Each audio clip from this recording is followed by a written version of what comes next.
Good afternoon. It is Tuesday, September 11th, 2018. This is your Island Blader speaking. Here's what's happening. First and foremost, of course, it's a day of reflection. Obviously, it's been 17 years since the attacks that had happened. The World Trade Center, the Pentagon, and Shanksville, Pennsylvania. It's hard to believe it's been that long. 17 years. My goodness. Just started high school back then. My goodness. So of course, that's a day of remembrance in the United States, and it only had America become a stronger country, since then. Well, anyway, obviously you all know the reason why I'm here. If in my 20 plus years of watching football, last night was probably one of the most beautiful, satisfying, glorious performances I have seen out of the New York Jets. I mean, could you imagine? I mean, it's one thing when if you win a game, you win it by a touchdown or two, but my goodness, was that effort complete. Sam Darnold had an excellent debut last night. His one mistake there was the pick six on the very, very first snap of the game. You sit there and you're like, oh, Lord, here we go. Same old Jets moment. But I tell you what, that team as a whole, they calmed down and then they relaxed and then they said, let's go do this. And Sam Darnold delivered. 2 touchdown passes. One to Enunwa and the big bomb to Robbie Anderson. Hey, Robbie Anderson had 1 catch in the game, and that was it. The home run pass scored me big points. But anyway, and I did win fantasy this week. Just had to throw that out there. But anyway, what an impressive performance. The run game, Isaiah Crowell, capped it off with a 62-yard rushing touchdown. He had 2 touchdowns in the game last night. So all those things, and the defense, my word, the defense. 5 interceptions, obviously, there was one that they gave right back to the Lions, Tremaine Johnson, fumbled it back on a hit, but the defense looked so good. And another thing, with the exception of the tying touchdown that tied the game, the first drive of the second half, the defense didn't allow a thing. Even when Detroit tried to run, get downfield, they always made sure, they didn't give it up. Detroit threatens in the red zone, the Jets, stalled them. When it looked like Detroit was going to push, stalled them. It was great. It was absolutely great. The defense. Special teams! When was the last time the special teams had so much as a return? Andre Roberts, big game. I mean, it was crazy enough when he had that 40-something yard right down the 40-something yard punt return, setting up the Jets in good position there late in the first quarter. It was late in the first quarter. But then in the third quarter, coming out a 78-yard punt return for a touchdown, you're like, what? And the Jets were already up 2 scores at that point, 31-17. Oh, and shuffling back to the defense, I'm sorry, among one of those 5 interceptions, Darren Lee, who... he was awful last year. He's one of the people that said, oh, we're not the same old Jets. Got to live up to his word. But 2 interceptions, one of which taken to the house for a touchdown. I mean, goodness gracious, he was all over the field. And he was on his way to becoming the next Vernon Gholston. But how about that? And that was right after Enunwa, his touchdown gave the Jets the lead to stay. And like 2 plays later, Darren Lee picks it off, gets a pick 6. The last time all of this happened was 2012, the opener against the Bills. Offensive touchdown, defensive touchdown, special teams touchdown. I mean, unbelievable. And it was, oh man, I tell you, that last night was just so beautiful. It capped off with all the Jet fans coming up behind the Jets bench and going Jets, and fittingly, who led it? Fireman Ed. It was glorious to hear on TV.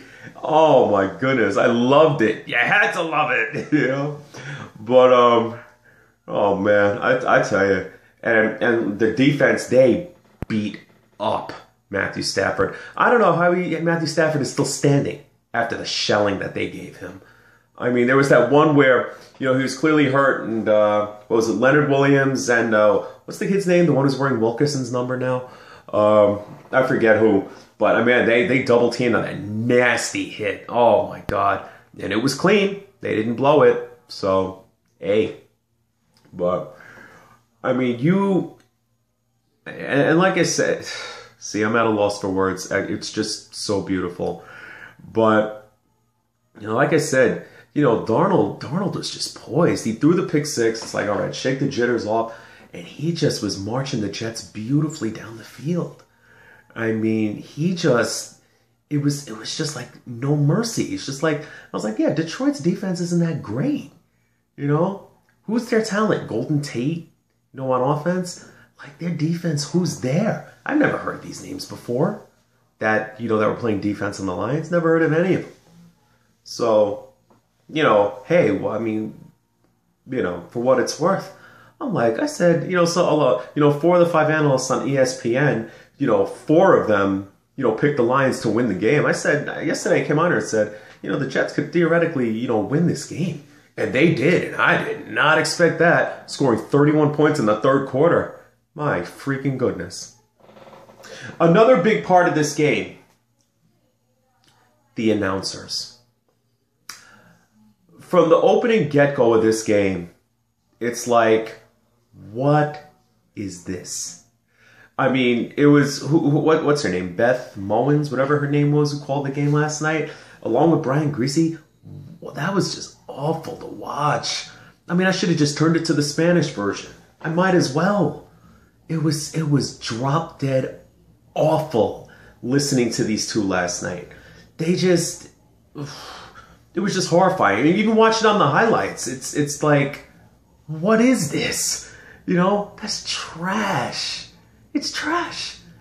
It was just like, a number of times they didn't sound like they knew what they were talking about.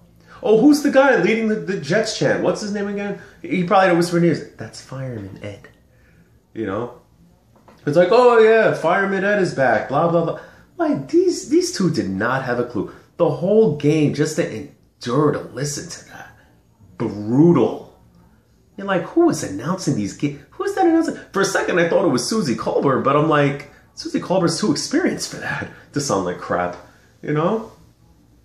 But again, it was hard to listen to, So, if I'm a Detroit Lion fan, I have a double whammy right now, But I'll tell you one thing, speaking of the Lions, Matt Patricia was in his debut. He got a lot of TV time, when he was still in New England. Like, why? His big beard? I mean, the Patriots are not exactly known to philosophize defense, So, Matt Patricia, I mean, and they showed us last night, I mean, all of Belichick's disciples that he coached, I mean, that were served as assistants under him, that, became head coaches, none of them have had success. They all have losing records. Josh McDaniels, Romeo Crennel, Matt Patricia looks like he might be headed that way. You never know. But all these guys, Eric Mangini, another one comes to mind. But all these guys have not had any success under they're trying to be Belichick, but they're not. That's what they don't seem to get. They're not Bill Belichick, And I know it's one game for Matt Patricia. I know it is. But still, in that division, the NFC North, you have to contend with Green Bay, with Aaron Rodgers. You got Minnesota, you have Chicago. I don't know much about, Chicago, except they blew that game the other night to the Packers. But, that division is going to run through Green Bay or Minnesota. Face it, But, my goodness, that was a humbling. That was a gunning. But, and you know what? Todd Bowles just outcoached Matt Patricia. Straight up outcoached him. I mean, Bowles had the team ready to play. For all the crap that Todd Bowles takes, we killed him on. You know what? Todd Bowles showed up to coach last night. I mean, is this the biggest margin of victory he's had as the head coach? I'd have to look into that. But 31 points, it might be the largest margin of victory he's had. You know, so many milestones were set. Most points in an opening game for the Jets. You know, most interceptions. Punt return, well, again, that happened 6 years ago. With the punt return, the defensive TD, and of course the offense. You know, when was the last time a defensive touchdown was scored was 2013 when Antonio Allen picked six Tom Brady. And that was the game where, you know, they had that big controversy in overtime after a missed field goal, and you know, that pushing an opponent into the pile thing, which gave the Jets new life. That was the last time the Jets had, you know, a pick six. The last time special teams had a touchdown. When was that last? I don't know, to be honest. It might have been also in 2013 against the Raiders when there was a punt block and it went for a touchdown, or did it go for a touchdown in that Jet Raider game at MetLife? I'm trying to remember if that was a turn for a TD. But I remember it was Antonio Allen also blocked the kick.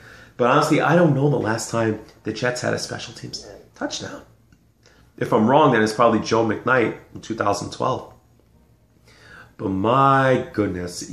I mean, like I said, it's one game. You know, we've got Miami on Sunday afternoon. You know, I'll be watching it. You know, they have it locally here. And, you know, like I said, it was just so beautiful. Everybody contributed in some way, shape, or form. You know, even the kid, what's the kid's name, number 43, who got whistled for taunting there late in the first half. Even he almost had an interception, and I'm surprised the officials didn't go to review on it. But, you know, I mean, it was very close, but I think there wouldn't have been enough evidence to overturn it because it looked like his toe did come down on the chalk. But, you know, they mistakenly called the taunting on Jamal Adams. Like, Adams didn't do anything. You know, 43 was the one who taunted. It's like, it's his very first snap in the NFL, and he does that. Like, dope. But anyway, all else, very few mistakes happened. You know, another mistake was on a third down. I forgot, it was late in the first half. A third down happened, and decided to run a reverse to Robbie Anderson, and he was stuffed. I mean, come on, you cannot run a reverse on third down. Just don't do that. You know, it's just dumb to do. But whatever. You know, be that as it may. Like I said, everyone had a big game yesterday. Enunwa was big. Darren Lee was big. You know, Jamal Adams got his first career interception late. How about that? I'm telling you, we are digging Jamal Adams the way he is. Those shoestring tackles, and, you know, he comes to play, Jamal Adams. And that's the attitude that I like out of a player. Somebody who comes to play. You know, that's what I find in Jamal Adams. But anyway, yeah, like, everyone showed up to play. Every aspect of that game belonged to the Jets. They bullied Detroit. Beat them around, slapped them. I mean, yeah. So many words. Too many words I could say. But be that as it may. Again, there was nothing not to love about this game last night. And, you know, like I said, we look ahead now to Miami. No, divisional matchup. You know, when it's a divisional matchup, teams tend to always bring out the best in each other. So Miami should be an interesting test for the Jets, you know, and you know, a lot of things was alluded to is that the Jets have a very fast defense. They were fast. They were fast in trying to get to Stafford. They were fast. I mean, they were ready for anything Detroit threw at them. They were ready for it. They were prepared. You know, they even said it. So. But anyway, so yeah, Miami's in on Sunday. Again, division matchup should be interesting. Always interesting when the two come together. And, you know, last time Miami came to the Meadowlands, the Jets, like, destroyed them too on defense. Gave them nothing until the last play of the game. But then, of course, the Jets went and lost when they came down here to Florida. But whatever. Anyway, let's see what happens. Let's get that second win on Sunday. And hopefully, you know, I come here with more positive results there too. All right. That being said, this is your Island Blader speaking. Deuces for now. Again, hopefully we'll talk either Sunday afternoon or Sunday night rather, or Monday. We'll see what happens. Deuces.